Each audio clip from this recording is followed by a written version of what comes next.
Darwin Platform Group of Companies is one of the fastest growing diversified Indian conglomerates with global footprints. It is setting up offices globally and tying up with companies across the globe for multiple sectors.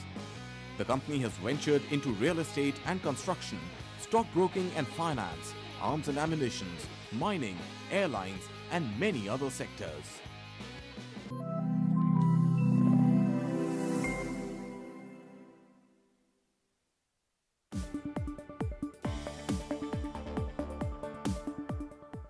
Good afternoon, ladies and gentlemen. Welcome to our special episode on the pre-budget expectations from the interim document that will be in front of us on 1st of February, 2 sessions away from now. I am Shail Bhatnagar, and with me is my colleague Sakshi Batra.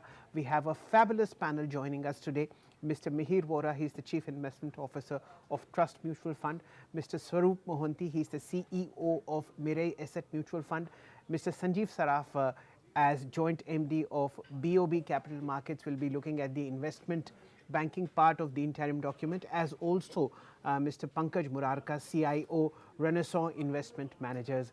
A very warm good afternoon to you, gentlemen. I'll begin my questions with Mihir. Mihir, we've got a crisis of plenty as far as the tax revenues are concerned, and the fact that the twin deficits seem to be under control as of now. So this is a good flexible interim budget for the finance minister to present, and the fact that in 2024 India will also be included in the JP Morgan bond index globally. What are your expectations from this document, and how are you looking at the fiscal leeway that the government enjoys at the moment? Good afternoon, Shail. Always a pleasure to be here. Thanks for having us. See, the thing is that the point that you mentioned, the second point about inclusion in the bond index, in my view, will be an important, a variable that the finance minister would be considering when presenting the budget. Because this will be the first year where we'll be included in the indices, and there is a good amount of optimism and some amount of euphoria probably about the fact that we are kind of making that next step towards integrating with the more developed kind of fund flows, so to say. So that's an important step, and to that extent, the finance minister is very highly likely to show a step towards fiscal consolidation. So the whole world blew up the fiscal deficits in 2020, 21, 22, yes. And that was necessary at that point in time because of COVID. We, of course, did blow up our deficit, but to a much lesser extent. So we are quite responsible, but still the deficit is at historically elevated levels. So the path to 4.5% fiscal deficit will continue to be shown by the finance ministers. That's what I believe. For FY24, we are likely to end up with a deficit of around 5.8, 5.9% of GDP. And for FY25, I do believe that the finance minister will at least show a 50 basis points reduction in the fiscal deficit. So let's say about 5.3, 5.4, and then probably promise or project that going to 4.5 in the next couple of years. So I think that will be one important step to watch. Okay, let's get Mr. Swarup Mohanty in the discussion. He's the Chief Executive Officer at a very well-known and a highly outperforming mutual fund outfit, Mirae Asset. A warm good afternoon to you, Swarup. What are your expectations from this document, and are you expecting any changes in the tax structure governing retail investors, or would that be too much of an ask for an interim document? Sal, I'm sorry I have to say this. First of all, thank you so much for having me. But the budget is more a directional, show from the government on their procedure or their direction they want to give the country. Trivializing it just to an income tax level, always, we always do that. But that's not fair, if you ask me. And this is also an interim budget. I don't see any changes on that part, and that's not how we should look at the budget, is my first submission. Secondly, we are at a very interesting time in the journey of the country. So some of the larger, things that are there on the agenda should be addressed or should be continued. Like, we started something on the infrastructure. If that is continued, my basic submission of the last budget was it didn't give too much wasted to healthcare. I hope some of it comes back. And we are at a very interesting juncture from the demography of the country perspective. 60% of world population under 30 stays here. So if the education is not given importance from a budget, that's something which I think is on a higher priority than, say, the income tax level. So those are broader things which I look at along with this demography. We don't have a social security system. So if there is a signal to retirement, or something which can encourage retirement planning, those are things which are far larger on the agenda than income tax, is my submission. Okay. Mr. Saraff, good afternoon. Good to have you with us on this panel on Business Today TV. What are your top expectations going to be from the upcoming interim budget? Do you think the Modi government can spring a surprise or maybe do a repeat of 2019 this time around, despite the fact that some of the fire has been doused by the finance minister herself?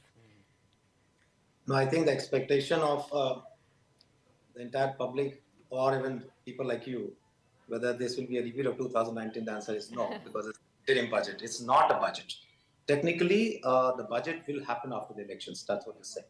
However, the fact that as an investment banking house, I can say one thing, that the markets are driven by corporate performance. The markets are driven by money available for purchase. And I think that the second part is the liquidity that has been driving the markets. And that's a very, very interesting data to have. That for FY 2022, we had minus 1.2 lakh crores of outflow. That was around correct. For FY 23 or calendar 23, we had 1.8 lakh crores plus. I think that's something very, very important to note from a market perspective. Then we look at the MSCI index, which is a very important driver.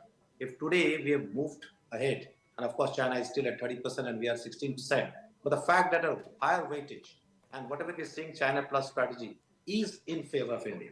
So I think if the inflows are going to happen in India, and we are also forgetting one more thing, which will happen in the next quarter, the bond index, the inclusion of India in the bond index, it means that the money will flow for the bonds also. So if foreign inflows are going to be increased, then there is no doubt that there will be an activity which will lead to what we are saying, a positive outlook towards the markets that I'm saying. Okay, let me take Mr. Murarka's viewpoint on the same as well. We've had a good rally right ahead of the interim budget. Last 6-8 months have been solid.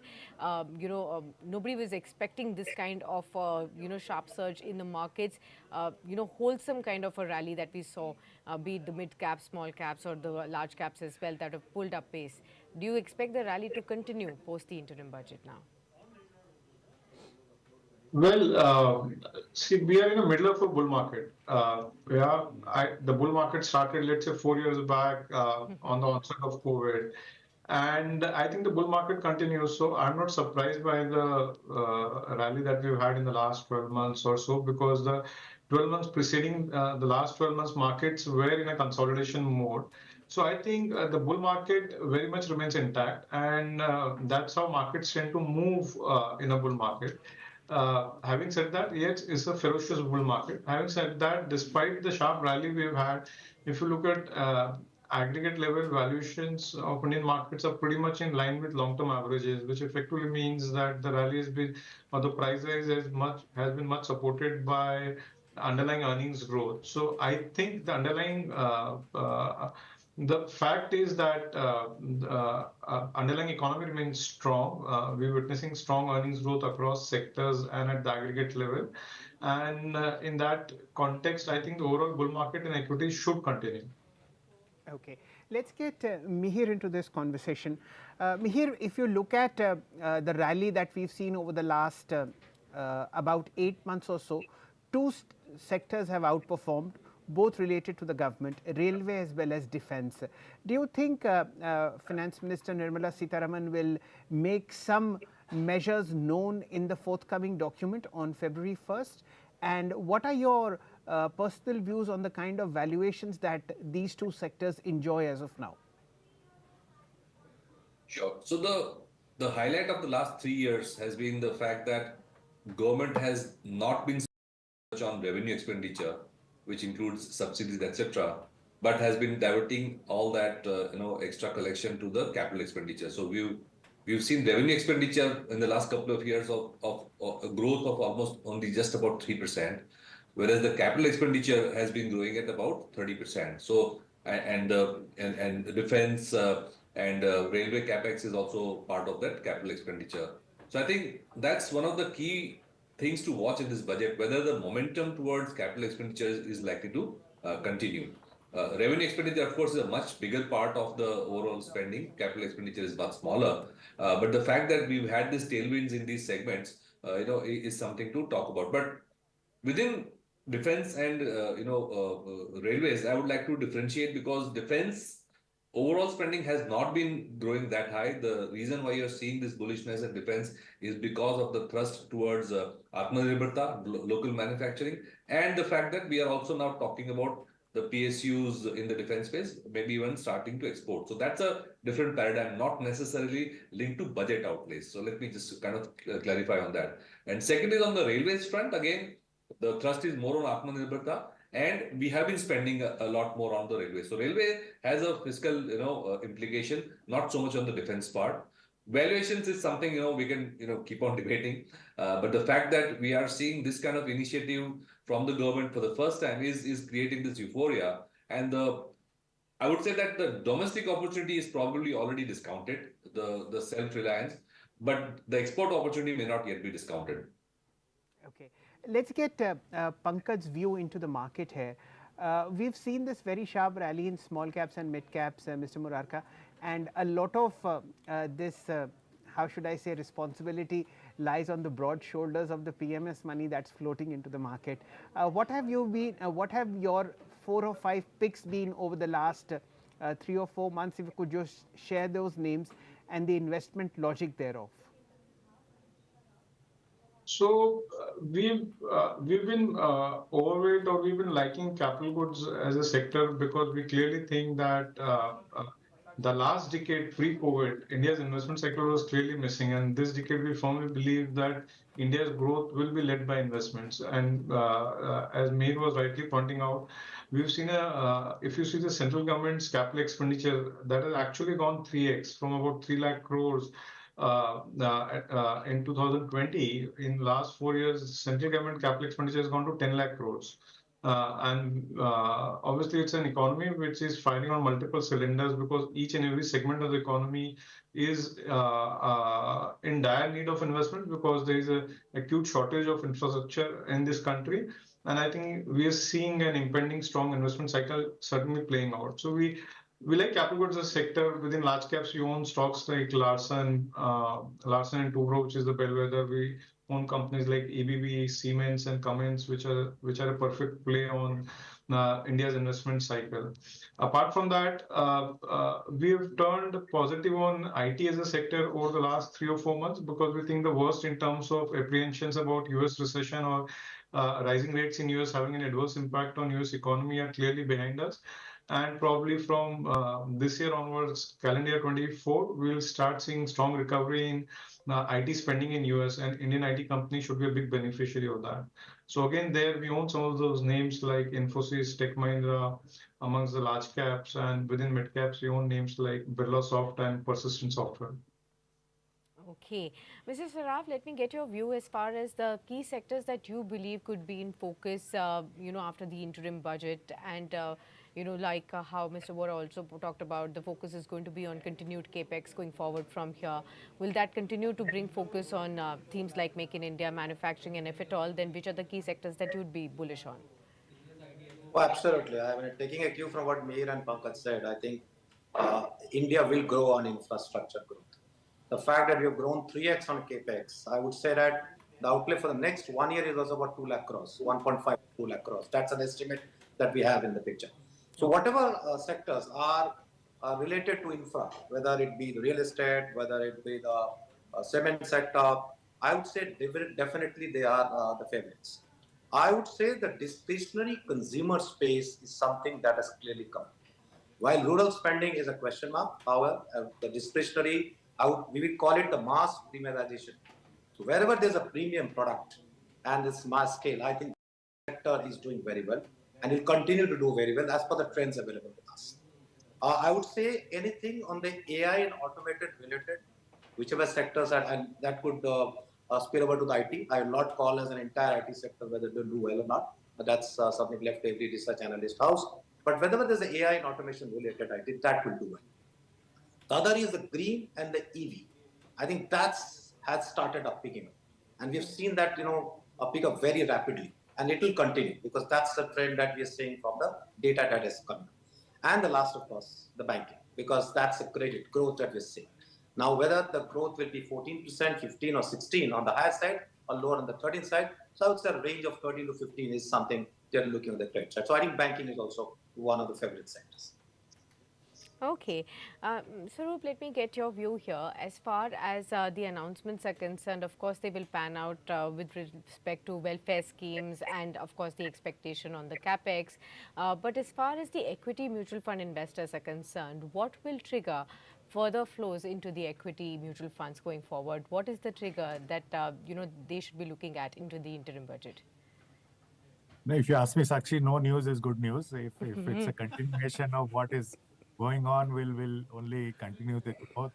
I don't think at this moment anything needs to be triggered. When you look at some of the flows that are there in front of us, I mean, we're looking at 18,000 crores of SIP monthly. That's like staggering, and it's only going to go to 25,000. It's not going to go to 17,000. Is the point I'm making.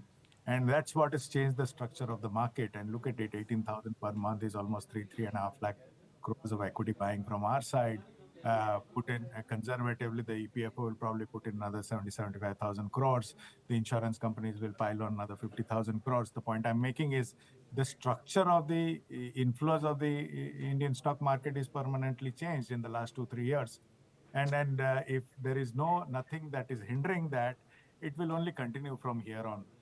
There is a definite shift from fixed assets to financial assets, and that's only growing. And in the next 2-3 years, we'll only see cognizance of that. I mean, the more financial literacy grows, we'll only see this growing. So I would say no news is good news. If the government just continues the good work of reforms and policy making, which it has over the last decade, if it just continues that path, people in India are looking very steadily towards equity markets, and that's the growth asset of the decade. There's no denying that. Okay, and it gladdens the heart of all fund managers who are not only on this panel but listening to this show. What's really interesting, Sakshi, is 10 years ago, the size of the mutual fund industry is what we are adding each year now. So that means newer investors, it means newer opportunities, and of course, it means higher responsibilities as well. Let's get Mihir's view in. Mihir, of course, the interim document is a milestone that will be coming in front of us over the next 2 sessions. But how are you looking at deploying cash in this roaring bull market at current levels? As Swarup very rightly mentions, that on a daily basis, it's a crisis of plenty to deploy, something like 3,000 crore rupees into Indian equities. How are you taking up this challenge? Where is fresh money going in? We are a very small new fund, so we don't have that problem. I'll welcome any amount of money. So that's to start with. But the point is that I think the market is large enough. The market cap now at the third largest almost market in the world, and we have enough potential supply lined up in the sense that there's enough scope for PSU divestments, IPOs, etc. So I don't think that should be an issue.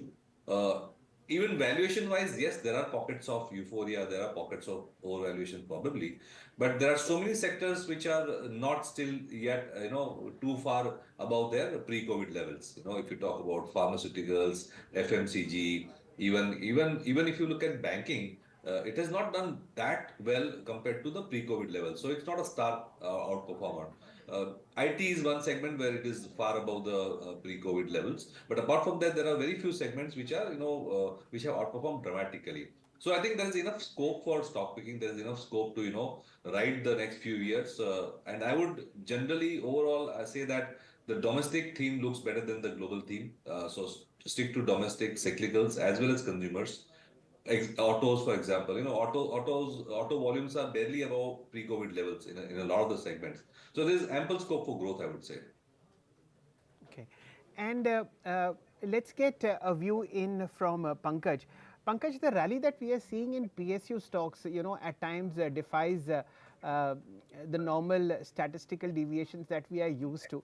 Yet some of these very, very large caps are trading at PEs which are in sub-teen levels, price to books which are below their 10-year median. Do you still feel a lot of value to be had in the PSU pack?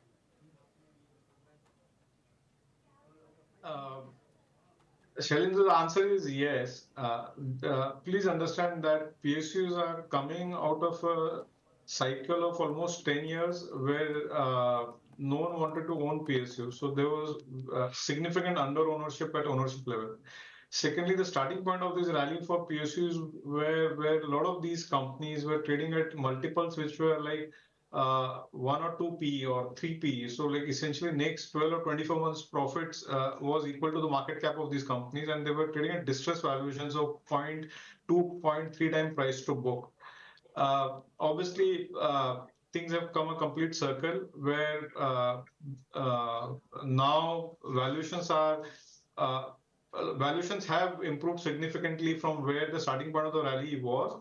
But yet, as you rightly pointed out, a lot of these companies still trade at valuations which are significant discount to what their peak valuations were, let's say, in the last cycle when India had a great investment cycle in 2005, 2007, on also obviously a significant discount to their private sector peers. So I still think that, and many of these PSUs are really great companies. They're strategic assets. They're leaders in their segment, and they compete very fiercely with private sector companies, and they're very well managed and very well run companies. So I think probably the rally in valuations in PSUs are still comfortable. By and large, I think the rally in PSUs will continue. Also, there's an expectation that probably post-elections, the government probably would go a bit more aggressively in terms of divestments of some of these PSUs, because the government has time and again said that they do not have any business to be in business, and they're happy to divest a lot of these state-owned companies. And the market is expecting that the strategic value of these assets, when they're sold by the government, will be far higher than what the stock market is ascribing today. So divestment will lead to value unlocking in PSUs. So I still think that there's a lot of value left on PSUs. Maybe the low-hanging fruit is taken off, but for investors willing to take a slightly more medium-term view, I still think there is value in PSUs. Okay, there's value in PSUs. Mrs. Saraff, your view, and in case you can add on to what Mr. Murarka pointed out, and also in addition to that, the focus on renewable energy, the way the country is now aligning itself with the global environment goals as well. We also recently saw how Prime Minister's message on, solar power, rooftop panels really shot up the entire solar power stocks. Are you looking at this space favorably? So let me first take an addition to what Pankaj said. And I will a little differ that, within the private sector, if you have a set of, let's say, one sector, you have 10 companies, you'll find the laggards and the winners, right? Within the private sector. Why are we then comparing, saying PSUs, are still good? The fact that within the PSUs, it's the sector, the industry in which that particular company is, and the efficiency that company has shown over a period of time. And there could be various reasons. Of course, it's all about the input pricing, it could be the output pricing, it could be the market size that we are looking at, and hence a lot of efficiency is coming in the public sector. And I think that's something is very important to understand. And I'm not talking just about banking, I'm talking across the PSU segment. That there is efficiency which is coming in, and the valuations are now reflected and will further reflect. It will depend upon the relative competency in that particular sector. So you're seeing some companies in the public sector giving competition in the private sector if they are a particular size. So that's the story of the PSUs, and I believe, yes, the good private PSUs will continue to get valuations. On the renewable, there is no doubt about it. That even may be possible, and it's more of a what will happen in the budget, but I do believe that there will be incentivization for the solar segment, and hence that could be situations where we see this renewable energy. And of course, renewable energy is all solar, wind, water, everything, hydro.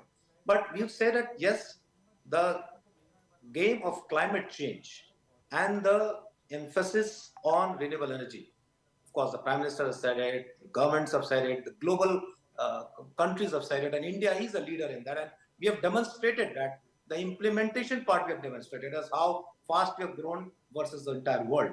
And I think the China Plus story will also work in the Make in India concept. So overall, yes, renewable energy will be one of the most focus and growth sectors that we have yet to witness in this decade. Yes. Okay. Swarup, let me come to you now. As far as the mutual fund space is concerned, are you looking for greater clarity from the government in terms of tax parity is concerned, as well as, of course, last time around, there was the indexation benefit for the debt fund schemes that was removed. Do you look at further pushing the government as an industry to reinstate that at all? Sakshi, there are two types of people in the world, lawmakers and law followers. I have no comment on how law is made. I am a law follower. So whatever the law is, we'll follow. That is in the hands of the policymakers. They know better. We just follow the law. But, it's not that, just to make one small point, is that too much is made out of these tax issues. If taxation was such a big issue for debt investors in mutual funds, they would not be doing FDs at all. Fact is, the mutual fund industry, and I'm sorry I have to say this again, we've become so defensive of this taxation on the debt funds that we let it open for banks to now come in and take away the money in FDs. Right? That's the truth. 55% of financial wealth in India stays in the banks. And when you start at a basic assumption that all money should beat inflation, that's the fundamental of financial literacy. How much of that money is beating inflation is something which people need to first understand to actually start the financial investing journey. Now, you can make too much of the taxation, but when it comes to investing money, data says that there is no correlation to taxation and investing process. A lot of emotions involved in that. And I think as an industry, we've been very emotionally attached to this taxation. We shouldn't be reading too much into it, is my personal submission. Yeah. Actually, Swarup, taxation bothers, people like Sakshi and me who are paid very less compared with fund managers. So we, ask these questions for the benefit of the common folk. See, there are two sides to this story. If fund managers are paid so much, then fund managers also pay that kind of tax. You should put both sides of the story. Sometimes I'd like to see a report where how much taxes these fund managers are paying to this country should be laid down, right? Yeah. Put both sides and let people be the judge. No, this discussion is going on the side, but we are happy to pay those kind of taxes provided our salaries are that way. Nevertheless, we'll discuss it over a hot cup of tea when both Sakshi and I are in Bombay or you visit us in Delhi. Let's get back, let's get the train back on the track and trouble Mihir with an individual question on a particular stock. Mihir, I know you'll take the SEBI disclosure norms as your shield, but you have to answer this one. HDFC Bank in a bit of pain as far as the month of January is concerned, and over the last 3 years the stock hasn't done anything at all. More pain visiting this stock in the month of January. Is it something that's on your radar for a long-term addition to Trust Mutual Funds portfolios? Shail, you yourself said I can't speak about it, a particular stock, right? Yes. But maybe obliquely you can tell us what you're doing. No, see, the point is that the market gives opportunities on all sides. And the question is whether you are able to take a longer term view and cut the noise out and see through the fundamentals, So you can take it as half glass half full or glass half empty, depending on whether you are already invested or not.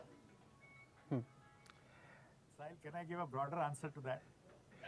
Please, Mr. Swarup, more than welcome, sir. So let's look at the mutual fund industry, okay? And Pankaj is here, Mihir is here, so correct me if I'm wrong. There were some people in the market who sat on PSU stocks for 6-7 years without performing. They faced the brunt of this question for 6-7 years, right? Today, if you look at the charts of those investing companies or those mutual fund companies, they are top of. Like some of us who consider ourselves to be growth managers, who stood out of it, are today not the top of the chart, the fact. So when you look at a particular company from a 2-3 year perspective, I think you have to look at investing from a far longer horizons, and the data is there in front of us to sort of say that those fund managers who stood with the conviction of sitting with some of those stocks for 7-8 years at a stretch and not performing today are just beating those trends in such a way that it's wiped out 6-7 years of underperformance in 2 years. That's how the market functions. And it's about the conviction of these fund managers that investors earn money. And the investors have to take the journey along with the conviction of the fund manager to actually realize the potential of their positions in these stocks. Okay. All right. We're down to last 5-7 minutes of this interaction. So let me ask, Mr. Saraff, you first. As a taxpayer, what are you looking forward to from the interim budget this time? I think the expectation always remains that we pay lower taxes. That's all I would say. But the fact is that the government cannot do much beyond that. I would say a little bit of here, maybe to spur investment, savings. I would say they may do something because savings is something that the government is looking at it. Maybe an ATC benefit, maybe something on HRAs, which is also helps real estate and housing. Affordable housing is something that is again coming up. So I think those are the tinkering about a little bit of here on the standard deduction possibly, and of course, which is very, very clear on the taxation, that they want to encourage the new tax regime, which people are wanting to accept it. For them to accept the new tax regime, the government has to do something. Otherwise, the resistance to everybody to come to the new tax regime will be there. And we have seen that when the comparison is there and we see that, okay, the old is better than the new, will continue with the old. So I think there will be some kind of a rationalization that the government will do in the tax. But of course, if you ask me what is the expectation is cut taxes. That's all. I mean, we all want the taxes. And as Swarup says, we pay a lot of taxes. Over to you, Mihir. Yes, No, Mihir. absolutely. Sakshi, I don't know whether you noticed, but FY24 will be the first year where of the total taxes collected, personal income tax is the largest contributor, even more than corporate taxes, even more than GST. And it's been the fastest growing component of tax in the last few years. So I think some relief may be welcome. I think finance minister needs to reduce now the highest tax bracket in the personal income tax now and at least equate it to the corporate ones. We are paying much more in taxes than corporates. Okay, Mr. Murarka, to you now. If you could also help us understand, what are you really looking forward to? Top 2 or 3 things that you'll be looking forward to from the finance minister in this upcoming budget. My first and foremost expectation from the finance minister is accelerate investments in the economy to accelerate India's growth. So investments.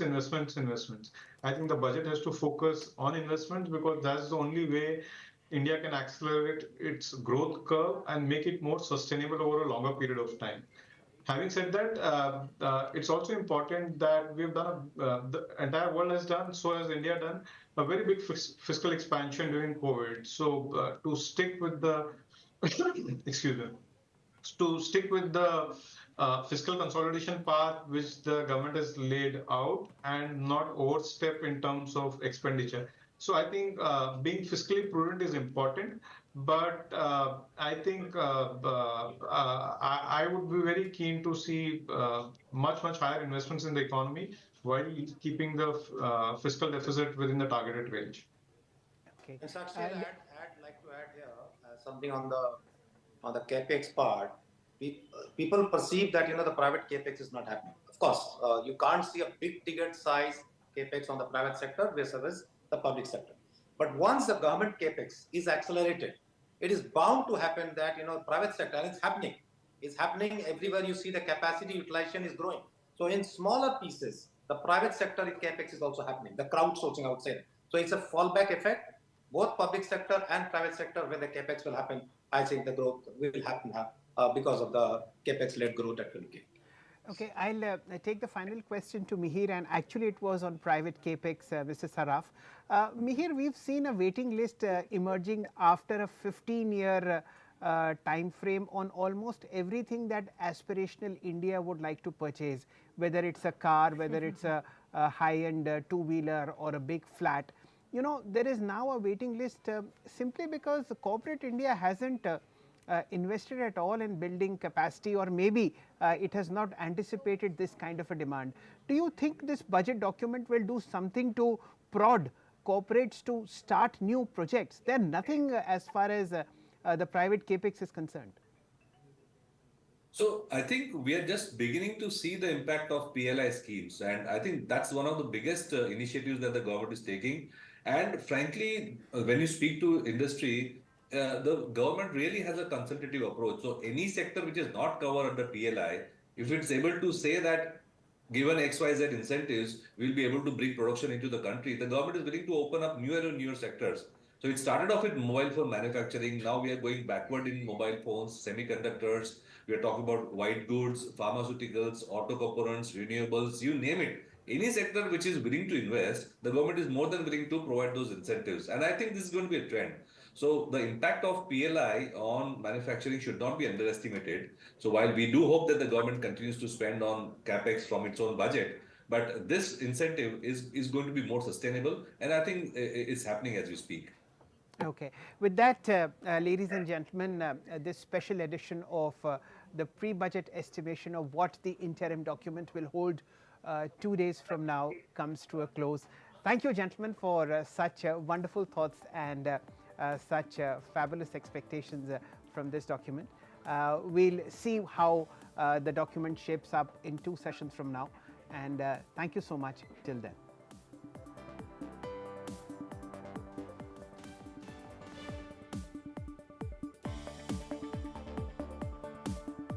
Morning as far as the interim document is concerned.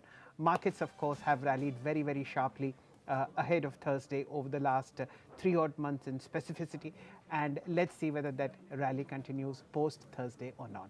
With Sakshi and me, thank you for watching us.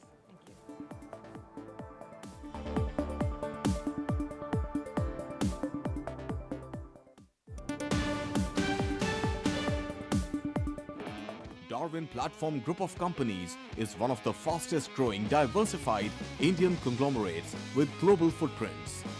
It is setting up offices globally and tying up with companies across the globe for multiple sectors. The company has ventured into real estate and construction, stockbroking and finance, arms and ammunition, mining, airlines and many other sectors.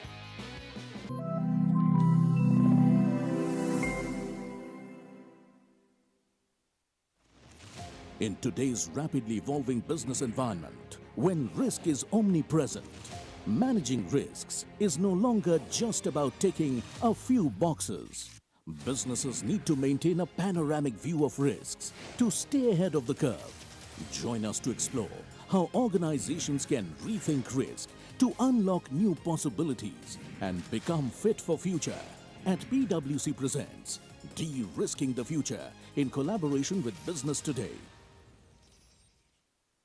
Celebrate 32 years of leadership in business news with Business Today. From the groundbreaking AI cover of Sundar Pichai to PM Modi's exclusive on G20, we redefine headlines. Now our 32nd anniversary issue explores India 2029, the 5-year agenda with industry titans sharing exclusive insights. So, just BT it for unparalleled perspectives. Business Today, 32 years of leadership, innovation and business brilliance. Subscribe now.